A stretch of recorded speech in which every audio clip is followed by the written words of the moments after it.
All right, everybody, welcome back to part two of the African Zoo, the first Planet Zoo that we've sort of finished and put together.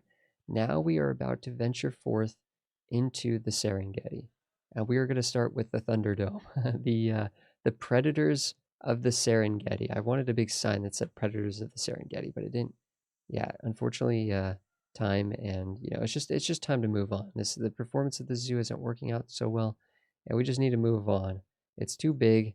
It's kind of junked up a little bit, and there's just a lot of sort of slapped together things as we were learning the game, right? As we're experimenting, as we're evolving, and I think we could see that things have been sort of design and creativity and stuff has been increasing over time, even throughout the zoo, which is really, really neat. Here's the lion enclosure. This was the last one we put together. So I think this one's a really good balance of trees and rocks and things like that. The first one that we put together was the cheetah enclosure here, which is more open and which maybe is a fitting thing for the cheetah. And then they have a little bit of a smaller burrow. So we try to do different shelter areas for each of these animals. We tried to make them all distinct. You're talking about 4 different carnivores um, of African grasslands that all basically in the game are classified as the exact same biome, right? So technically, we could have just given them all the same habitat, literally copy and paste it. They all would have been happy. They all would have been happy, but we tried to make them all unique. We have the African wild dog over here, big den here for a large future pack, using completely different kinds of vegetation. These trees look kind of drier to me, and using them as shrubs as well, sort of combining and stacking trees. Like this is a tree that we've stacked and twisted a couple different times, kind of give different vibes. Some of these bushes here, actually multiple trees sort of stacked together to give sort of, again, different vibes, make the one tree look like 7 different trees, right? And more, right? Just infinite, one tree becomes infinite trees. So I think we did a good job with the African wild dog enclosure. And then the hyena enclosure here, lots of rock work in here, again, just to kind of make it stand out. Lots of using red shrubbery, so there's more reds coming through here. It's a little bit more drier looking. I tried to make this enclosure look more drier using the candelabra trees. We also went in with some desert palms and some desert flowers and stuff like that, sort of more of an oasis kind of thing, because the hyenas actually do hang out in the Kalahari Desert, um, not to be confused with the Sierra Desert. So we kind of were able to achieve basically a different looking enclosure for each of these animals, which I'm pretty dang happy about. But now let's move on to the African elephants, actually. And this enclosure, as we're leaving the sort of what is effectively a funnel, right? Like what is a big funnel, we were kind of like trying to make it feel like you as the individual are kind of small and insignificant, right? As you look up at these massive predators of the of the African savanna, right? So it was meant to kind of make you feel insignificant, a little overwhelmed, a little uneasy, and I think we achieved that pretty well. Um, Here we have the African elephant enclosure. You'll notice that it's very deserty, it's very sandy. It's because we went in with a desert theme for them, because they do like desert and grassland. We also put in the Gemsbok as well. And I'm 99% sure these elephants are just sleeping and not deceased. Trust me on that.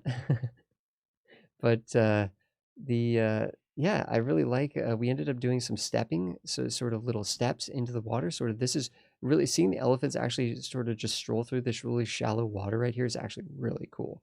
And seeing them actually swimming in the deep water is also really neat. They actually really do like to spend a good amount of time in the water, which I think is actually fitting of them in actual zoos. I think usually in zoos they have kind of like water holes and stuff for the elephants to really kind of just hang out and just exist in and stuff, because they really do like hanging out in the water and stuff, and blowing water around and stuff like that. Um, but we have sort of shelter for them here. We do have an elephant house thing for them over here. This is where the actual staff actually sort of comes in through this door right here. So I like how that all kind of lined up and looks really cool. We never really did any bedding or anything in there. That was kind of just a slap together thing, but I think it's a nice block. We wanted to do sheltered sort of structures here for viewing, but it's just a time thing, right? Just a time thing. But I really do like the fact that we did a desert oasis themed um, enclosure for the elephants and mixed in the Gemsbok rather than just throwing them in with the traditional savanna enclosure that I think most people would probably be doing. Over here, we actually have the actual savanna enclosure, which is not a prime enclosure in this zoo. It's a big sort of L shape here, but it's not a prime enclosure because the reality of the fact is a lot of the cool, quote, quote, big ticket animals that would fit in this enclosure are actually technically in their own enclosures because the tropical giraffes, the desert elephants, so on and so forth, right? So here we do have all the leftovers. This is basically the leftovers. We have the antelope, the springbok. Actually, I think that's the Thompson's gazelle. We do have the springbok in here, though. The more antelope, ostriches, wildebeest. We should have zebras somewhere, but they might be. Oh, there's a zebra. But yeah, we tried to also make it different, right? I think a lot of people have done enclosures like this, but I think again, the combination of vegetation, right? Using these like shrubs and things, lower trees, shrubs, we did make it so that it's more open, fitting of the grasslands and stuff, but there are still patches of vegetation and trees and things as there would be in the grasslands. And I think we struck a good balance there. We did some rock work and stuff. We probably needed to do more rock work, to be honest, but rock work is very time consuming. It's very fun. It's very interesting. Well, it's maybe not very interesting, but it's very time consuming. So that is the savanna enclosure there, which is basically just a bunch of leftovers swerving around, sort of like backdrop to this sort of food area here, swerving around this food court in here that never got completely finished and fleshed out. The last of the African sort of grassland animals is actually going to be the hippos. So here we have the hippos. This is one of the shelters that we put together for them, and I think it's kind of neat. So if we come over here, we can see hippos. We can see the hippos. The hippos have a large enclosure, but the hippos are also very large animals and can have pretty large family groups. I really like sort of how, I don't know, I like how most of it is water. We do have a really nice water viewing actually down here. As you're going to the food court, you can actually get a good snippet on a huge stretched out water section of you could almost see the entire water. So as long as the hippos are swimming down here, you can basically get a good shot at them unless they're swimming sort of back here more, which admittedly that is harder to see, but because of how we stretch this and pinch this out, from the water window, you can see most of the relevant water area. But then that long shelter sort of gets you into this area where you can kind of just sit here and hang out with the hippos pretty up close and personal. There is this really cool little hippo sort of house that we put together there, which gets you very, very close to some of the enrichment items and things like that. This is actually a waterfall, but it don't have the game running, so it's not animated right now. So we have these different pools. I think we even have a mister back here as well, kind of misting this area. So this is very sort of tropical.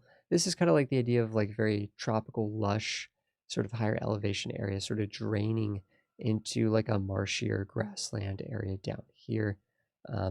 The hippos cannot get up here, but this sort of serves as a large sheltered area for them. Again, like large family size means they need a lot of shelter. I wanted most of their land area to be sheltered. We didn't quite hit that. There's definitely more exposed land area than sheltered land area, but that was the idea, is to have like a big shelter stretching the whole area. So there's kind of layers to this, right? There's like the shelter layer, there's the land layer, and then there's the water layer, with the water layer being the most massive of them. But yeah, I really like this hippo enclosure. And that is essentially all of the African animals in the game. We have put them all into this zoo. There's a few exhibit animals. We put some exhibit animals in here. There's only 4, I think, from Africa. There's only 4 exhibit animals from Africa, period. It's not that many. I think there's like one that's technically tropical. I think like the Goliath beetle or something like that. And then you have the puff adder is...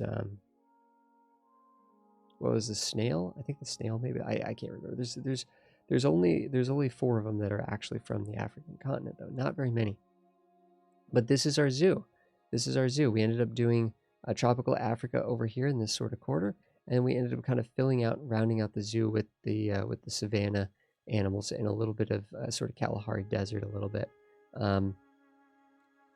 But basically, it's kind of a yin and yang thing going on here. We have the jungle and the grasslands. And so you can kind of see how over time, like, whoops, a little bit of a stutter there, guys.